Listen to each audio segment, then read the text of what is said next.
So hey guys, how you all are? I hope you all would be doing well. I'm doing super duper well, super duper well. So here's come the chapter 3, what is government of civics? Class 6 NCRT. Okay. In this chapter we shall deal with what is the government, what is the role of government. Okay? Let's move into the chapter. हाँ, और उससे पहले अगर आप लोग मेरे previous video को समझ आ रहा है आपको अच्छे से चैप्टर, अगर अच्छा लग रहा है चैप्टर और पढ़ने को भी आपको अच्छा लग रहा है तो please like share and subscribe. Okay, मैं पता नहीं हर वीडियो में बोलना भूल क्यों जाती हूँ। अब से मैंने ये किया, अब मैं रिमेंबर करके मैं एक बार तो बोल ही लूँगी लाइक शेयर सब्सक्राइब। फिर आप लोग को भी अच्छा लगेगा। अरे हाँ हाँ, मैं तो भूल गई, रुको अभी कर देती हूँ। Okay, what is government? Government. Every country needs a government to make decisions and get things done. This can be decision about where to build road and school or how to reduce the price of onion when they get too expensive or way to increase the supply of electricity. जैसे अभी tomato बहुत महंगा चल रहा है, उसको कैसे हम लोग रिड्यूस कर सकते हैं, कैसे क्या कर सकते हैं, क्या स्कीम्स है, कहाँ पे रोड बनाना है, कहाँ पे स्कूल बनाना है, कहाँ पे क्या करना है, ये सब जो करते हैं ये सब गवर्नमेंट का काम होता है। गवर्नमेंट ये it does other important things such as running posters, railway services. The government also has a job of protecting the boundaries of country and maintaining peaceful relation with other country. Okay, it is responsible for ensuring that all its citizens have enough to eat and have good health facility. Like the tsunami or earthquake, it is government that is a natural disaster is mainly organized aid and assist for the affected peoples. Okay? Perhaps you are wondering how government managed to do all this and why it is necessary for them to do this. When human beings live and work together, there need to be some amount of organization so that decisions can be made. अब people एक जगह पे रह रहे हैं एक साथ मिलकर, तो उसका नीड जो है अमाउंट तक क्या होगा, ऑर्गेनाइज्ड होगा कि हाँ मुझे ये चाहिए उसे वो चाहिए, तो डिसीजन लेने में गवर्नमेंट को भी हेल्प मिलेगा और डिसीजन हम लोग ले सकते हैं। Now फिर levels of government. Now there are mainly 3 levels of government. First, local level, who work at the local level of the state, यानी जो वार्ड हो गया, काउंसिल हो गया। उसके बाद आता है हमारा state, the state at the okay at the level of state, at the level of, रुको एक मिनट, लोकल लेवल। अच्छा, और फिर आता है स्टेट लेवल, जो कि कोई एक पर्टिकुलर स्टेट है उसके अंडर कोई डिसीजन मेकिंग हो तो वो। फिर ये हमारा एंटायर स्टेट के लिए कौन सा, एंटायर स्टेट का हमारा स्टेट हो गया, और एंटायर कंट्री के लिए सेंट्रल गवर्नमेंट। ओके, यहीं पे ये सब बताया गया है। जैसे कि the local level at the level of state and at a national level. The local level means in your villages, town or locality.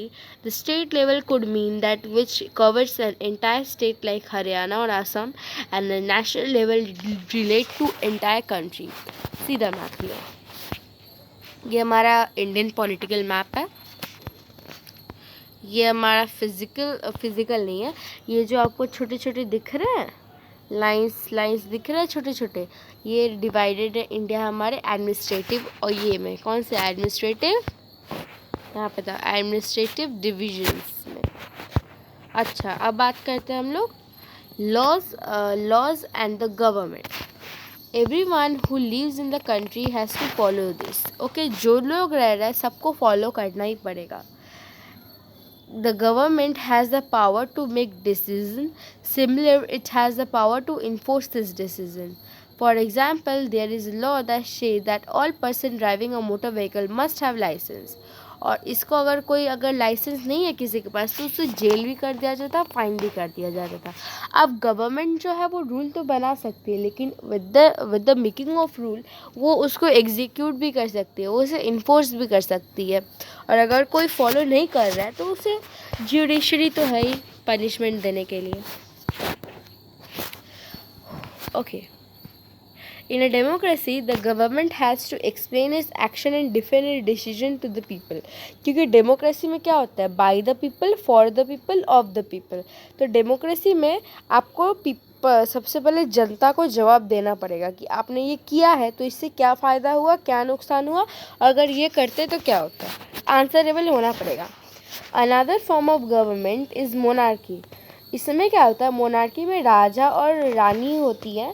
Final decision power जो होता है मोनार्क के हाथ में होता है. जैसे कि हमारा फाइनल डिसीजन पावर किसके हाथ में, पीपल के हाथ में. वहाँ पे किंग एंड क्वीन के हाथ में होता है. Unlike a democracy, king and queen do not have to explain their action और defend the decision they are take. तो ये सब प्रजा का उतना रोल नहीं होता था, प्रजा को बताना नहीं पड़ता था कि हाँ हमने ये किया, हमने ये किया. अच्छा मैंने यहाँ पे कुछ छोड़ दिया ना, sorry. Because of their religion or caste, she may approach the court and claim the law is not being followed. अगर कुछ डिस्क्रिमिनेशन हो रहा है तो हमारे कॉन्स्टिट्यूशन में तो लिखा हुआ है everyone is equal before the law. तो अगर डिस्क्रिमिनेशन हो रहा है तो वो जो पर्सन है, जो विक्टिम है, वो जाके ये कर सकता है जुडिशरी में, उसके बारे में कंप्लेंट कर सकता है और बोल सकता है कि ये जो रूल है फॉलो नहीं किया जा रहा है. सॉरी. अच्छा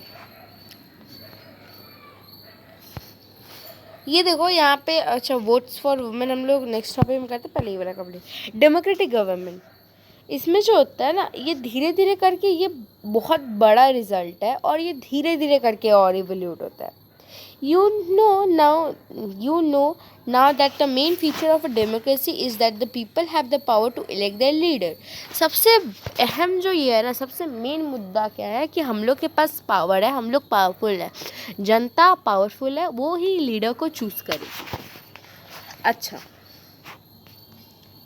in representative democracy people do not participate directly but instead choose their representative through an election.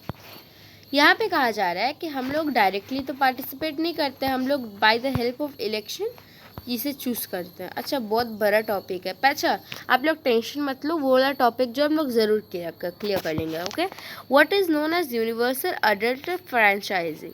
इसमें ऑल द अडल्ट्स हैं जो 18+ है उनको राइट टू वोट होता है, वो लोग वोट दे सकते हैं, वो लोग अलाउड है दैट वो they can give the vote. But it was not always like this. Poor, women, propertyless, uneducated, पहले ये सब को राइट नहीं था कि वो लोग वोट दें.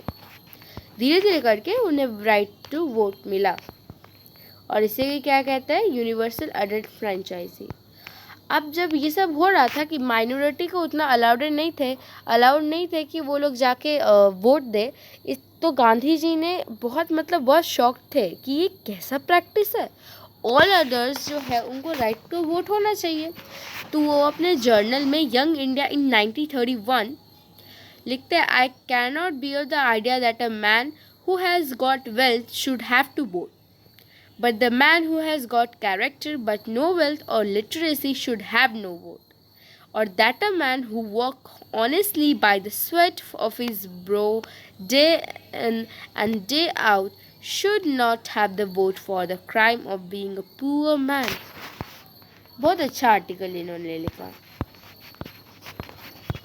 अब बात करते हैं हमरा ये वाले वोट्स फॉर वुमेन. ये देखो, जब हमारा वर्ल्ड वार चल रहा था ना, फर्स्ट वर्ल्ड वार, तो इस वुमेन में सबसे वुमेन सफरेज मूवमेंट हुआ. अब सारे मेन तो वॉर में थे, लड़ाई कर रहे थे, और वुमेन को घर का भी देखना पड़ता था और बाहर का भी देखना पड़ता था. तो अब इस ड्यूरिंग दिस वॉर पीपल को अब लगने लगा कि अरे वुमेन तो कर सकती हैं, तो उसी को कहा जाए वुमेन सफरेज मूवमेंट. वुमेन जो थी ऑर्गेनाइज करने लगी, बहुत सारे टाइप ऑफ वर्क को करने लगी, मैनेज करने लगी, और ये जो स्टीरियोटाइप थे उसको तोड़ने लगी. अब इसीलिए ये जो सफरेजिस्ट था, यही सब डिमांड किया, right to vote for all womens to get their demand hear. They claimed themselves to railing in public places. Okay, hunger strikes किए उन्होंने, और finally right to vote in 1920 में उनको मिल गया. यूके ने right to vote same terms में as a men some years a later 1928 में दे दिया. ओके, अब बात करते हैं हम लोग. अच्छा, बात करने लायक कुछ नहीं है, चैप्टर कंप्लीटेड. ये चैप्टर बहुत इजी पीजी था, जल्दी हो गया. प्लस अगर आपको कुछ डाउट हो ना तो आप बोल दिया करो मुझे, मैं हूँ ना, मैं क्लियर करवा दूँगी. आप लोग डरा मत कीजिए। तो stay tune for the next chapter number 4, की फीचर ऑफ डेमोक्रेटिक, कुछ है ऐसा कुछ, देखते हैं।